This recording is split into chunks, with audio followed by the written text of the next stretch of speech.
Students, आज की video में हमने जिन टूल्स के बारे में पढ़ना है वो है हमारा ब्लर टूल, शार्पन टूल और स्मज टूल।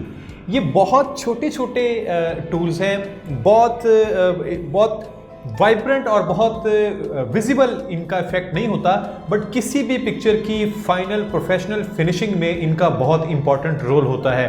तो आज हमने इस वीडियो में इन 3 टूल्स के बारे में पढ़ना है। So let's jump into the Photoshop. अब यहाँ पे देखें, अगर अपना टूल बार देखें तो आपको बिल्कुल ये जहाँ पे आपका टूल है ग्रेडियंट टूल, इसके बिल्कुल नीचे आपको 3 टूल मिलते हैं, जहाँ पे सबसे ऊपर आपको blur tool, sharpen tool and then smudge tool आपको ये मिलता है। तो सबसे पहले हम देख लेते हैं ब्लर टूल को।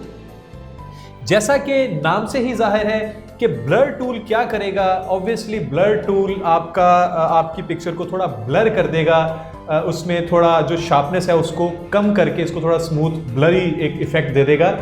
ये काम ब्लर इफेक्ट आप गैसियन ब्लर जो फिल्टर्स हैं आपके पास इफेक्ट्स में, उससे भी कर सकते हैं। तो फिर आपको ब्रश के साथ करने की क्यों जरूरत है? बहुत सारे इमेजेस ऐसे होते हैं जहां पे आपको पूरे का पूरा इमेज ब्लर करने की जरूरत नहीं, बड़ा पार्शली हिस्सा आपको हल्का सा, वो भी अपनी मर्जी की क्वांटिटी का ब्लर करना होता है। उस काम के लिए फिर आपको ब्लर ब्रश की जरूरत पड़ती है। इस वजह से हम यहां से ब्लर भी यूज कर सकते हैं। ये मेरे पास आपके सामने एक इमेज है और ये काफी हाई रेजोल्यूशन इमेज है, बहुत ज्यादा हाई रेजोल्यूशन। मैं थोड़ा सा जूम करके आपको दिखाता हूं।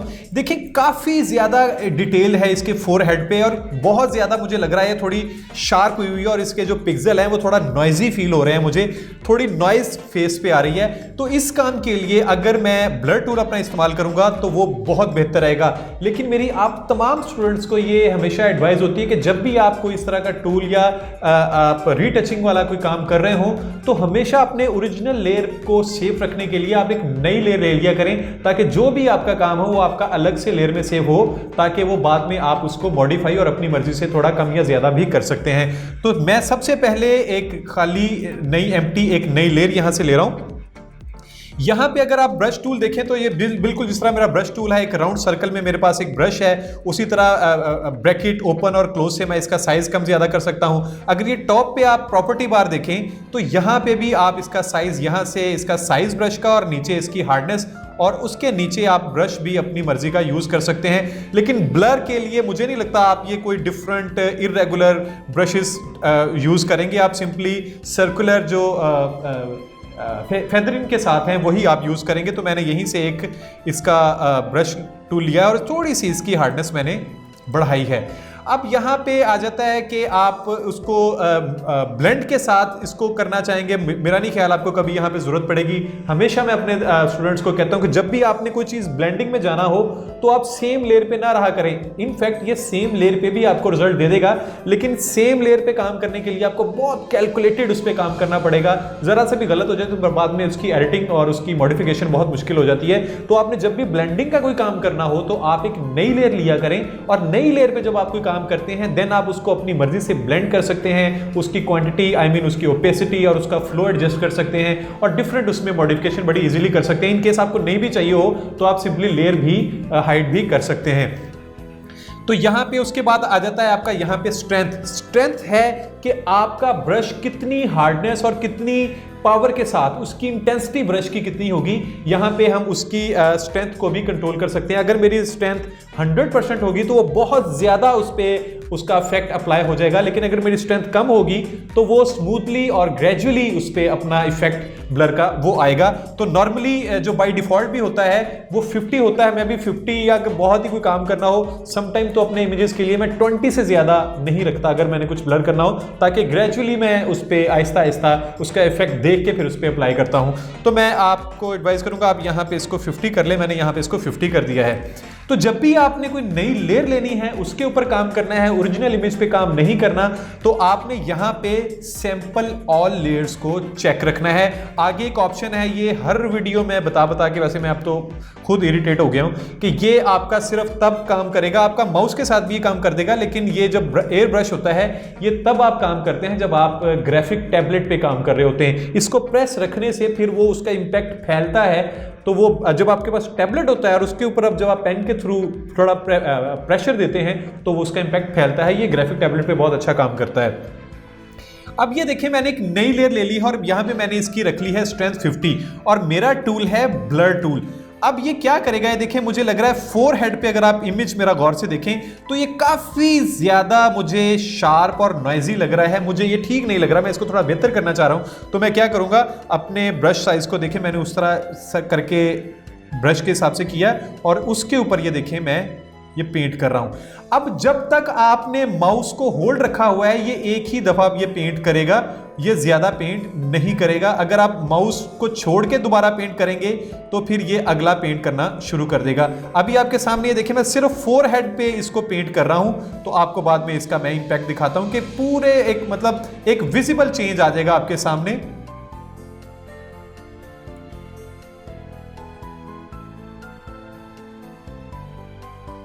ये देखिए ये मैंने पेंट किया है। अब अगर आप नई ये जो नीचे वाली लेयर है, मैं इस लेयर को आपको ऑफ करके भी दिखाता हूं, तो इनफैक्ट उसने ऊपर वाली लेयर के ऊपर ही सारा काम किया है, नीचे वाले ओरिजिनल लेयर पे उसने काम नहीं किया। अब ये देखें मैं अगर ये नीचे वाली लेयर ऑन करके ऊपर वाली लेयर ऑफ करता हूं तो ये देखें पहले आपका रिजल्ट ये था, अब ये है, यानी कि बहुत अगर आप देखें ये फेस पे बहुत ज्यादा आपको जो नोज पे और चिक्स पे आपको देखें नॉइज नजर आ रही है, लेकिन फोरहेड पे इस ब्लर टूल ने नॉइज बिल्कुल खत्म कर दी है। इस तरह आप अपने जो पिक्चर को फाइनल रिटेशन भी कर सकते हैं। अब ये देखें बहुत ज्यादा हद तक यहाँ पे हमारे पास एक बेहतर पिक्चर आ गई है। अगर आप फर्दर और करना चाहें मैं जूम करके आपको दिखाता हूं थोड़ा। ये देखिए मैंने आइज पे बहुत ज्यादा जूम कर लिया है और यहाँ पे देखिए बहुत ज्यादा मुझे पिक्चर पे नॉइज नजर आ रही है, शार्पनेस है, इमेज के डॉट्स जो पिंपल हैं, जो पिंप्स हैं उसके भी रिजल्ट नजर आ रहे हैं। तो अगर मैं इसको भी ब्रश टूल के थ्रू ये देखें यहाँ पे मैं इसको ये मूव कर रहा हूं तो वो भी देखें इसको आहिस्ता आहिस्ता ब्लर करके एडजस्ट कर रहा है। और जितने हिस्से पे मैं कर रहा हूं मेक श्योर आपने ये करना कि ये सारा काम आप एक नई लेयर के ऊपर करें ताकि आपका ओरिजिनल इमेज और उसकी जो डिटेल है वो आपके पास महफूज रह सके। अब ये देखें ये मैंने एक पेंट किया ब्लर का, मैं ऊपर वाली लेयर ऑफ करके दिखाता हूँ। ये आपका ओरिजिनल इमेज था और फाइनल इमेज आपका ये है। अगर आपको थोड़ा सा जूम करके मैं आउट करके दिखाऊं तो ये आपका ओरिजिनल इमेज था, ये देखें बहुत ज़्यादा शार्पनेस है, और ये आपका ब्लड और फेस देखें फोरहेड ये कितना क्लियर उसने इंपैक्ट ये दे दिया है। तो ब्लर टूल के साथ आप पार्शली हिस्से को अपनी मर्जी से ब्लर भी कर सकते हैं। और यहाँ पे एक और चीज़ आपको बता दूं कि जब भी आपका लास्ट एक्शन होगा वो ज़रूरी नहीं है कि जब आप पेंट करते हैं ब्रश करते हैं तो वो कम या ज़्यादा एडजस्ट नहीं हो सकता। अगर आपने मैंने 50% स्ट्रेंथ रखी हुई थी 50% के साथ ये कम ज़्यादा कर रहा है, लेकिन अगर फिर इसके बाद भी अगर आपको थोड़ा कम ज़्यादा करने की ज़रूरत है तो ये सीसी में बड़ा अच्छा फीचर है। अगर आप एडिट में जाएंगे तो यहाँ पे आपको फेड ब्लर टूल भी मिलेगा, यानी कि ब्लर टूल को फेड करने के लिए भी आपको यहाँ पे एक फैसिलिटी मिलती है। सीसी जो इसका वर्जन है इसमें बहुत अच्छी मज़े वाली चीज़ आई है। अगर आप इसमें जाएंगे तो लास्ट आपका जो भी एक्शन होगा यहाँ पे देखें आप अपनी मर्जी से उसको कम या ज्यादा भी कर सकते हैं। ये देखिए मैं इसको बिल्कुल ओपेसिटी 0 कर रहा हूं तो इसका इंपैक्ट ये है, और अगर मैं थोड़ा सा 100% करता हूं तो ये है, और मैं इसके दरमियान भी कुछ हिस्सा अपनी मर्जी का एडजस्ट कर सकता हूं। चलिए अब आगे चलते हैं। दूसरा टूल है हमारा शार्पन टूल। ये बिल्कुल उसके इनवर्स है, लाइक किसी शार्प जगह को ये थोड़ा ब्लर करने के लिए हम ब्लर यूज करते थे, और अगर कुछ ब्लर हो गया है हल्का फुल्का तो उसको थोड़ा सा शार्प करने के लिए, उसकी डिटेल को इन्हांस करने के लिए हम शार्पन टूल भी यूज कर सकते हैं। मैं फिलहाल इस लेयर को यहाँ से डिलीट कर रहा हूँ और मैं एक और कोई इमेज यहाँ से खोलता हूँ।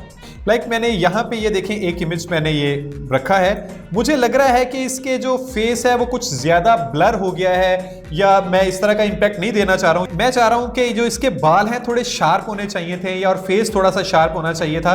तो ये देखिए मैंने टूल अपने एडजस्ट किया, यहाँ से उसी तरह अपने स्ट्रेंथ अपने मैंने 50% रखी है, और सैंपल ऑल लेयर्स मैंने चेक रखा है। लेकिन यहाँ पे आपको एक ऑप्शन मिल रहा है प्रोटेक्ट डिटेल्स। ये प्रोटेक्ट स्किन हो या प्रोटेक्ट डिटेल्स हो, इसको आपने हमेशा चेक रखना है। चेक रखेंगे तो ये ओरिजिनल इमेज की डिटेल्स को लूज नहीं होने देगा, वरना ये जो ब्रश के साथ आप पेंट कर रहे हैं अगर ये चेक नहीं होगा तो उसकी डिटेल इतनी अच्छी नजर आएंगी, आपका फिनिशिंग इतनी पावरफुल वो नहीं होगी। तो हमेशा ये एडवाइस के मैं प्रोटेक्ट डिटेल या प्रोटेक्ट स्किन को आप चेक रखें। तो यहाँ पे देखिए अब मैंने शार्पन टूल लिया और मैं जूम करके आपको दिखा रहा हूँ। यहाँ से मैं इसके फेस पे और इसके जो हेयर्स है इसको यहाँ से देखें ये ब्रश कर रहा हूँ एक नई लेयर के ऊपर, और ये फेस के ऊपर भी मैं इसको कर रहा हूँ।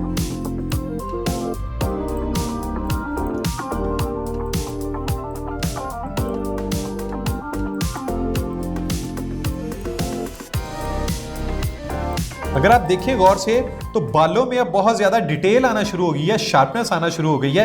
पहले ये काफ़ी ब्लर था। ये मैं इस लेयर को अगर ऑफ करके भी आपको दिखाऊंगा तो आपको बहुत अच्छे से अंदाज़ा हो जाएगा कि ये टूल कितना इंपॉर्टेंट रोल प्ले करता है जब आपने पार्शली किसी पिक्चर को रिटचिंग करना हो।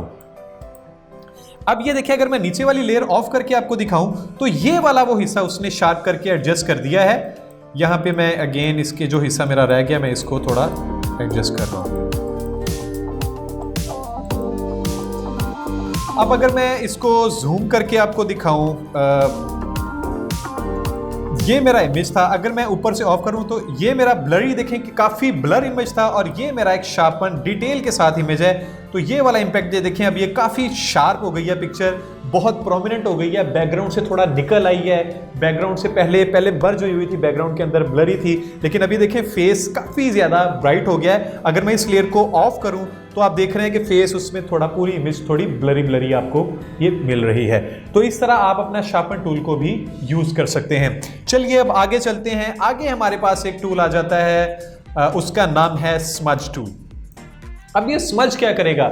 बहुत सारे आपने इमेजेस पे इम्पैक्ट देखे होंगे पेंटिंग के, डिजिटल पेंटिंग के। ये स्मज टूल आपका डिजिटल पेंटिंग बहुत अच्छी करता है। लेकिन आपको मैं एक बात बता दूं स्टूडेंट्स, ये स्मज टूल और डिजिटल पेंटिंग कोई आसान काम नहीं है। इसके लिए आपको बहुत प्रैक्टिस और बहुत टाइम चाहिए होता है। लेकिन मैं इस वीडियो में आपको पूरा उसका इस्तेमाल कैसे करते हैं और उसको मॉडिफाई कैसे कर सकते हैं और इसको हम यूज़ कैसे करते हैं, ये सारे इस वीडियो में बताऊंगा। बट इसकी परफेक्शन के लिए आपको बहुत टाइम चाहिए, बहुत कूल होके कामली इस पे काम करना है, टॉलरेंस के साथ, पेशेंस के साथ, बड़ा डिटेल में ऐसा थोड़ा वर्क करना है। और वक्त के साथ साथ आपकी जब प्रैक्टिस ज़्यादा होती रहेगी तो इसका रिजल्ट भी आप डेफिनेटली बहुत अच्छा देखेंगे।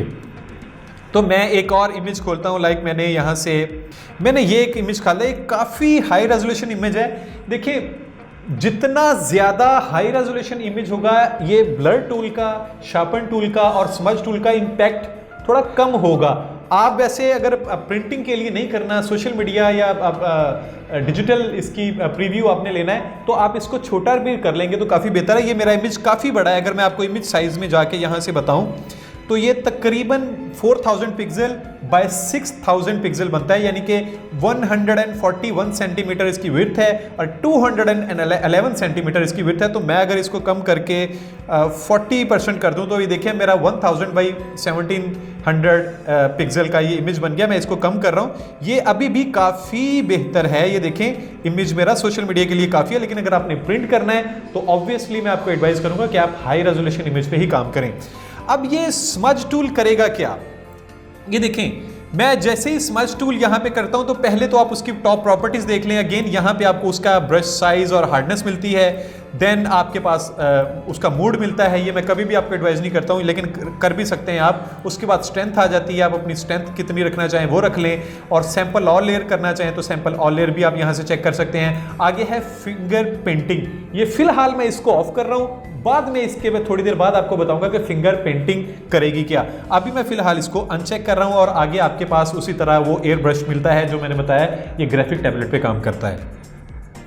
अब डिजिटल पेंटिंग ये बनाएगा कैसे, मैं आपको दिखाता हूं। देखिए, मैंने ये टूल सेलेक्ट किया यहां से और मैं इसका साइज यहाँ से थोड़ा कम कर रहा हूँ। मैं थोड़ा जूम करके आपको दिखाता हूँ। मैं सबसे पहले इम्पैक्ट देना चाह रहा हूँ इसके बालों को, कि बालों की डिजिटल पेंटिंग का इफेक्ट मैं कैसे करना चाह रहा हूँ। ये मेरा ओरिजिनल इमेज है, मैं इसको रख रहा हूँ और यहाँ पे मैं ओरिजिनल इमेज की कॉपी भी ले रहा हूँ ताकि बाद में आपको दिखा सकूँ। तो मैंने यहाँ से इसकी कॉपी ले ली और कॉपी के ऊपर मैं अपना काम करूँगा। अब ये देखें, जैसे ही मैंने ब्रश ऑन किया है और अपना यहाँ से देखिए मैं मूव कर रहा हूँ तो आप ये देखें एक इम्पैक्ट। मैं इसकी स्ट्रेंथ यहाँ से तकरीबन 20-30 के 25 बल्कि रख लेता हूँ। 25 मैंने इसकी स्ट्रेंथ रख ली है और अब ये मैं इसके ऊपर काम करूँगा।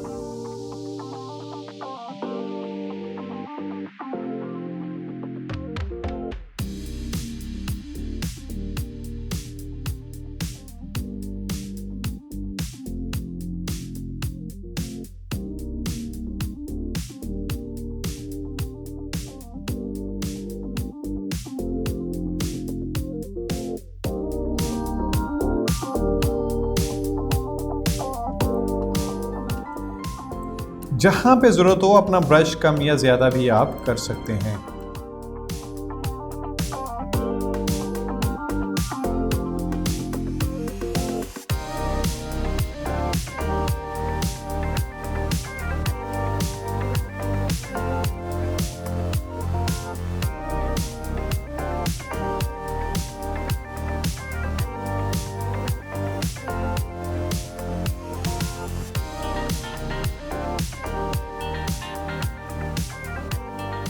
अगर आप इसके सिर्फ बालों पे गौर करें तो देखिए ओरिजिनल इमेज आपका ये था, और डिजिटल पेंटिंग के बाद जब मैं इसको ऑन करता हूं तो फिर ये कुछ इस तरह का इंपैक्ट आपको ये दे रहा है। आप एक डिजिटल पेंटिंग का इफेक्ट भी यहाँ पे क्रिएट कर सकते हैं।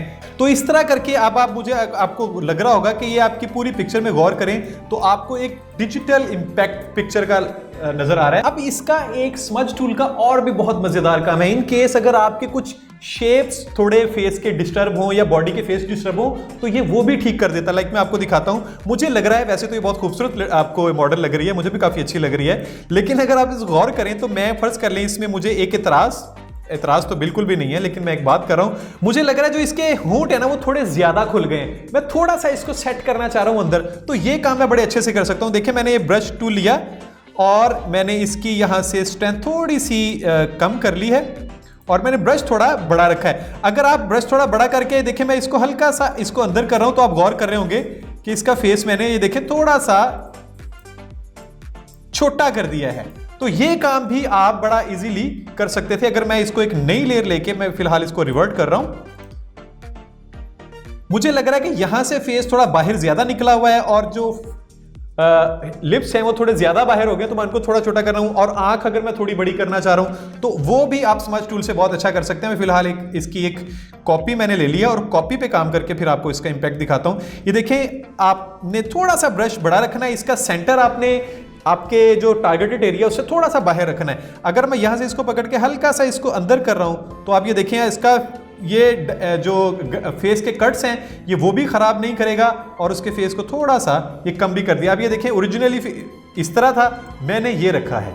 अब ये आपको बहुत देखें, उसने उसका जो फेस था वो खराब भी नहीं किया और फेस लिप्स को थोड़ा छोटा भी कर दिया। इसी तरह मुझे लग रहा है कि यहाँ पे जो चिन्ह है, यहाँ पे जो चिन्ह है वो थोड़ी बाहर निकली हुई है, मैं इसको भी थोड़ा सेट करना चाह रहा हूँ। तो मैं इसको भी यहाँ पे देखें हल्का सा पकड़ के इसको ये अंदर कर रहा हूँ, तो ये इस तरह करके मैं इसको एडजस्ट भी कर सकता हूँ। ये अब ये थोड़ा सा अंदर हो गया। अब ये देखिए ओरिजिनल इमेज ये था और मेरा फाइनल इमेज ये है। और अगर मैं इसकी आंख थोड़ी सी बड़ी करना चाहूं तो अगेन मैं उसी तरह ये आंख पे क्लिक करके थोड़ा सा ये देखें इसको बाहर निकाल रहा हूं तो ये आंख बड़ी हो रही है। अब मैं दिखाऊं अगर आपको, तो ओरिजिनल ऐसे था और जो मेरा फाइनल इमेज है वो कुछ ऐसे है। तो आप अपने ओरिजिनल इमेज को भी थोड़ा सा उसके फेस कट्स को भी ठीक कर सकते हैं। एक इसका और काम भी है, वो मैंने आपको बताया, जो मैंने पहले छोड़ दिया था, वो था फिंगर पॉइंट पेंटिंग का, जो यहां पे चेक नहीं था। अब मैं आपको बताता हूं, लाइक अगर मैं फिंगर पेंटिंग यहां पे इसको रखता हूं चेक, तो ये क्या करेगा, ये आपका फोरग्राउंड कलर भी यूज करेगा। इस वक्त मेरा फोरग्राउंड कलर देखें तो ये है, ग्रीन है, तो ये क्या करेगा मैं आपको दिखाता हूं।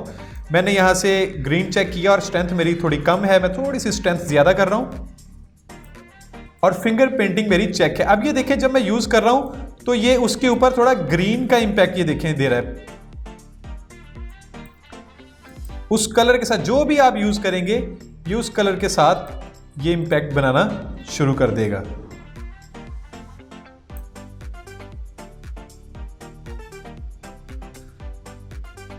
कुछ इस तरह करके जो भी आप यहां से फोरग्राउंड कलर यूज करेंगे। लेकिन जब भी आपने फिंगर पेंटिंग यूज करनी हो, मैं क्या एडवाइस करूंगा, मैं इसको रिवर्ट कर रहा हूं।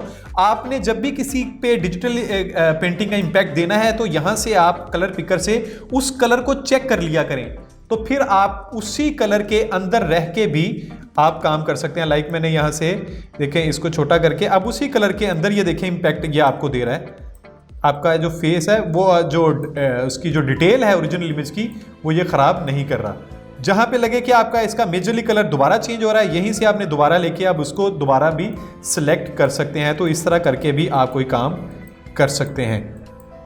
आपने अक्सर पिक्चर के ऊपर डिजिटल पेंटिंग में फेस पेंटिंग देखी होगी, वो फेस पेंटिंग यहाँ पे बहुत अच्छी हो सकती है। फिलहाल मैं आपको ये फिंगर पेंटिंग के साथ इंपैक्ट दिखाता हूँ। ये देखें, ये एक डिजिटल पेंटिंग का उसने ये इंपैक्ट दिया। ये आपका ओरिजिनल पिक्चर है और ये आपको डिजिटल हेयर देखें, काफ़ी उस मज़ेदार किस्म का उसने एक डिटेल आपको यहाँ पे ये दे दी है। अब मैं कर रहा हूँ इसको रिवर्ट, यहाँ से मैंने रिवर्ट कर दिया। ये आपका ओरिजिनल इमेज है। एक और भी काम कर सकते हैं, लाइक मैं थोड़ी फेस पेंटिंग का इंपैक्ट देना चाह रहा हूँ। अक्सर आपने मैचेस देखे होंगे, क्रिकेट मैचेस, फुटबॉल मैचेस, तो ऑडियंस ने काफ़ी फेस पे पेंटिंग करवाई होती है, तो वो वाले इंपैक्ट भी यहाँ पे बहुत मज़ेदार किस्म के आ सकते हैं। लाइक मैं एक इमेज यहाँ से खोलता हूँ, कोई ये एक मैंने इमेज लिया और ये मैंने यहाँ पे रखा है एक अलग लेयर के अंदर, और मैं इसको थोड़ा सा छोटा करके यहाँ पे एडजस्ट करता हूँ।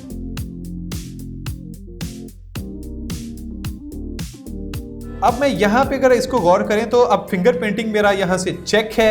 मैं इसको यहाँ से ये ऑप्शन वाला ऑफ करके तो देखिए मेरा ब्रश मैंने थोड़ा सा कम किया और यहाँ से ये इस तरह का इम्पैक्ट देखें तो बहुत खूबसूरत है। ये एक इम्पैक्ट आपको देना शुरू कर देगा पेंटिंग का, जैसे आपने ये डिजिटल पेंटिंग करवाई हुई है। अब अगर आप गौर करें फेस पे तो मैं आपको ओरिजिनल इमेज भी दिखाता हूँ। ये देखें, अब ये वाला कुछ इम्पैक्ट अक्सर आपने इमेजेस पे देखा होगा। तो ये बहुत अच्छे से आप फेस पेंटिंग पे कुछ टेटूज वगैरह वो उसको एडजस्ट भी कर सकते हैं और फिर उसको तो यहाँ से मैं ओपेसिटी के साथ एडजस्ट करके एक फेस पेंटिंग का भी इम्पैक्ट यहाँ से दे सकता हूँ। अगर आप इसके साथ कुछ और करना चाहें तो एक तरीका ये भी है कि अगर आप इसका ब्रश थोड़ा सा रखें कम और कुछ इस तरह का इम्पैक्ट देना चाहें लाइक, तो वो भी आप यहाँ पे ये देखें एडजस्ट कर सकते हैं अपनी मर्जी से। कुछ इस तरह का इम्पैक्ट भी आप बना सकते हैं। ये भी काम आप बड़ा इजीली यहाँ से कर सकते हैं। तो किसी भी किस्म की पेंटिंग को डिजिटल इम्पैक्ट देने के लिए आप स्मज टूल का काम कर सकते हैं। आपको मैंने फिंगर पेंटिंग क्या करती है वो भी तरीका बता दिया, फोरग्राउंड कलर को कैसे यूज़ करते हैं फिंगर पेंटिंग के साथ वो भी बता दिया है, और फिंगर पेंटिंग के बगैर आप कैसे उसकी डिजिटल पेंटिंग करेंगे वो भी तरीका बता दिया है। मैंने पहले बताया ये काम करने के लिए ऐसा नहीं कि आप ये वीडियो देखेंगे और फिर डिजिटल पेंटिंग बनाना शुरू कर देंगे। आपको बहुत सारे इमेजेस पे अपने स्ट्रोक को सेट करने के लिए थोड़ी प्रैक्टिस करनी पड़ेगी, देन आप बहुत अच्छे डिजिटल पेंटिंग के इम्पैक्ट बना सकते हैं। सो आज की वीडियो में इतना ही। अगले वीडियो में हम और टूल्स के साथ दोबारा आएंगे। Until then bye bye.